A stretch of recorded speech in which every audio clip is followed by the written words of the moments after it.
Hi, everybody. Welcome to Mark's Backyard Birds.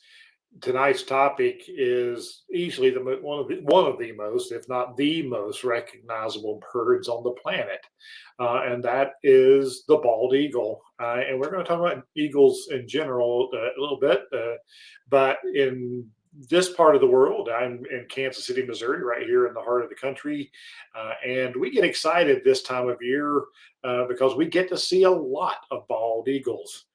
Let's add this guy up here, been on here. So easily one of the most recognizable birds for anybody. And while we do have a lot of them nesting in Missouri, the numbers of nests have greatly increased over the last 50 years, especially.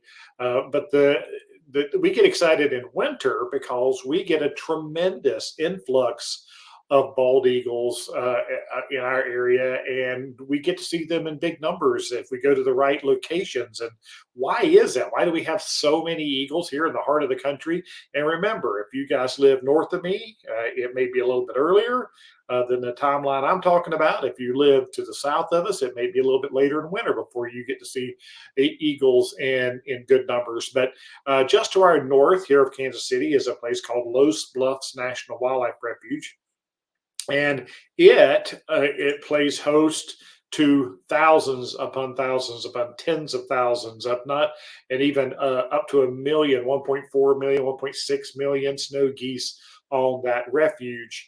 And that sheer numbers of waterfowl is a magnet for predators, and bald eagles do feed on waterfowl like this, and especially the sick and the dying waterfowl. The you know our national symbol, the bald eagle, is truly an opportunist, even a scavenger. They do catch fish. They eat, but they will eat dead things. And when you've got this sheer biomass of birds, and just picture such a great illustration of how when they get stirred up and they swarm around, they collide with each other, and you get natural death.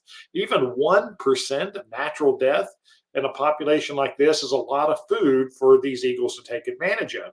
So what happens is here is a map of what are called flyways that the waterfowl follow. And if you see on there, the brightest yellow is the Mississippi Flyway. And if you'll notice, there's a yellow line that's coming right on the fringe of the orange line that runs right through northwest Missouri and then hooks up with the Mississippi River. So we have the big main path of the flyway coming down, which the waterfowl follow. And then we have this western finger of it that goes right through western Missouri. And so we get this tremendous influx of the waterfowl, especially things like mallards. I think there was the high count, like last week up there was 600,000 mallards, and then the snow geese continue to increase week up into the week between Thanksgiving and Christmas. That month between those, but the week right after Thanksgiving, we have a tremendous number of them up there. And the most bald eagles I've seen in one day up there was over 300, like 325. And then once it freezes over, whenever temperatures get really cold, which is about mid-December, it starts to freeze over. Then they disperse up to lakes and wetlands to the south of us, the west of us, the east of us. They spread out more, but there's huge concentration, and it leads to a lot of questions. We're getting calls in these days about seeing them on small lakes in the Kansas City area, and people flying over their houses. We've seen them fly right over the shopping center where our store is, and the numbers are impressive in winter. And it's a great time to get out and look for them. But there's a lot of confusion among eagles that I want to help you straighten out, and we're going to talk a little bit about nesting and things like that. But the adult bald eagle, this is an adult, right, that has the full white head, the full white tail, the bright yellow bill. But this bird is probably at least 5 years old. It takes eagles up to 5 years, usually 4.5, 5 is whenever their plumage really looks to be that sexual maturity. But there are a lot of bald eagles that are in juvenile plumage, and the the first 4 years, of their life. And whenever we go up to see the eagles, people will say, "Oh, I saw 12 bald eagles." Well, they're only counting those adult birds with the white heads and the yellow bills, whereas these younger birds don't have that yet. You see, this bird's bill is getting yellow, and the tail is getting white, but this is a juvenile bald eagle.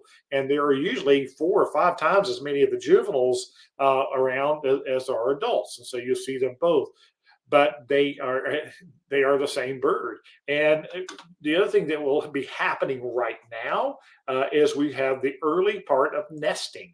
So when you see two bald eagles sitting close together up in a tree, like near a nest, if you can see them close enough to tell the size difference, the females will be larger than the males. So the bird on the right in this picture is the female, and the bird on the left is the male. It's called reverse sexual dimorphism, meaning you can tell the sexes by some kind of physical appearance, which size, in this case, is the size.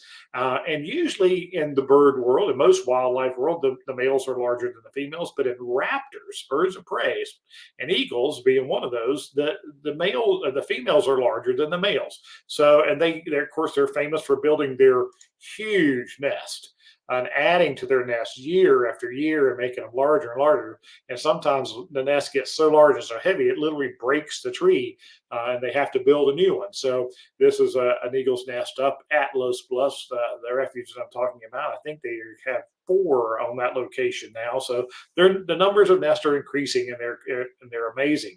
Yes, they mainly do eat fish, but like we said, they'll also eat the sick and the dying waterfowl. And every once in a while, they'll attack a healthy bird like that because there's so many of them. Whenever there's enough dead ones, then they'll can subsidize on those and be just fine. But how do you tell one of the because of the juvenile birds, we see so many of them, and people automatically think that this has got to be a golden eagle. We do get golden eagles here in Missouri, and if you live out to the west of us, you get a lot of golden eagles, and up north of us, you maybe get more golden eagles we do, but we don't get very many here in Missouri. So when they do show up, it kind of takes you by surprise as a bird watcher because you're so used to looking at so many of these juvenile bald eagles. Then you see a true golden eagle, and you question yourself. But this is a classic picture of a young golden eagle, which is what we generally see here in our area because that they don't nest here. These birds will move out into the plains in the winter months, so we tend to see young golden eagles here in Missouri, especially in the dead of winter. And you can tell by this is a great picture to show you a couple of different things about the golden eagles. Look at this white between the band on the end of the tail, terminal band on the tail being dark, but being white up to the body. That is a great indication that that's a golden eagle. Now, this other picture that I had here, it's a phase in its life where the white feathers are coming, but look how dirty and looking that tail is versus the white in the golden eagle. A lot more black in the band, but that white under the tail, and it is a real great indication. Also, if you'll notice these white windows under the wing, as we call them, out toward the ends of the primary, secondary feathers on a golden eagle, that is a great indication. See how much darker this golden eagle is. It's a young one versus this young bald eagle that's not. It has much more modeling in it, and you won't see that modeling in a golden eagle. So a great side-by-side comparison is right here. The windows and the wings, and the white in the tail, the nice white in the tail of the golden eagle versus the bald eagle. Now, there's a couple other things. It's interesting facts. Golden eagles are known as booted eagles, meaning that the feathers come down and cover their legs further down to the feet, whereas bald eagles have a lot more skin exposed above their feet because they're fish eagles more than anything. They eat it, and so their feet are constantly getting wet, and so that the skin dry repels water better and dries faster. Whereas golden eagles, which are mainly mammalian predator, and they don't have to deal with the wetness on their feet. So for the warmth, those booted eagles have feathers all the way down to their tarsus and their feet. So that's a pretty cool difference in the two of them. And the bald eagles have longer bills proportionately to the body, but that's kind of a little bit harder to tell, especially at distance. But there's no mistaking the adult bald eagle, the white tail and the white head. If you remember, they had to be at least 5 years of age, and you can see younger birds, fourth year birds nesting, and it will look like it'll be in that more juvenile plumage, but they are old enough to nest at that point. But mostly, you're going to see two birds with the white heads and the white tails, the nice adult birds. So golden eagles, not so much around our area, maybe where you are. But bald eagles in the winter, we have lots of them, and they're such a great bird to see. You're always inspirational, as we say. So, thought you might want to learn more about bald eagles. So, thanks, idea for the program. Give us a like, give us a share. If you're on YouTube, please subscribe and hit that bell so you know when I'm on next. Thanks for tuning in.